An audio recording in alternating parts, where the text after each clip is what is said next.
Okay, honey, I'll get the sheets. Just give me a moment, would you? You know, it is chaos outside everywhere. You see, Caesar, he's issued this decree where everyone in the land should be counted. Well, everybody's returning to their hometowns to register, and Bethlehem is packed with people. I've never seen anything like it. Our vendors are out there selling like crazy. Our local economy has never seen better days.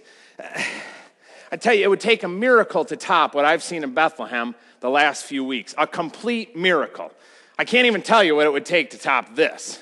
And this, well, this is my inn, Bethlehem Bed and Breakfast. We thought about calling it the Holiday Inn, but I was pretty sure that one would never catch on.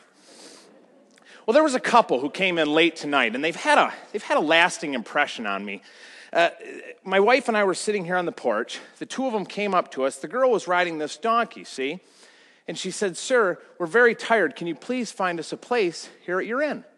I told them the same thing I told the people before them. "I'm sorry, everything is completely full. I have no room here."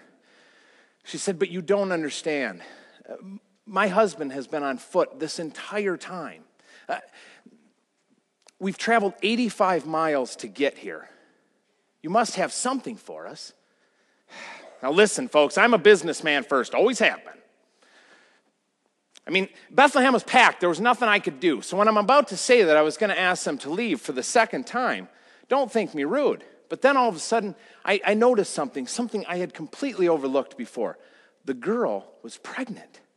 Well, I knew right then and there I couldn't just leave them out there in the cold night air. And so I started to think, what could I do with them? And the only place I could think to put them would have been, well, the barn. Let me just say, my mother would roll over in her grave if she knew that I was about to send two people there. I mean, the animals and manure and stench and hay everywhere. It was no place for people, but it was the only thing that I had. And so I told them, "You can have the barn. It's all that I have to offer, but it's yours if you want it." And they just smiled graciously and said, "Thank you." And as they were walking away, the gentleman turned and he said, "God bless you." And then he smiled and put his hand on his wife's stomach and said, "Because he is about to bless us." There was just something about them. If you could have just seen the way that he treated her, the way they treated each other. I've been trying to think of a word that describes this couple, and the only thing that keeps coming back to me, it's kind of a quirky word. You don't hear it used very often, but it's the only thing that seems to fit. And that's the word holy. Yes, that describes what I witnessed. Holy. These two are just different. It's hard to describe.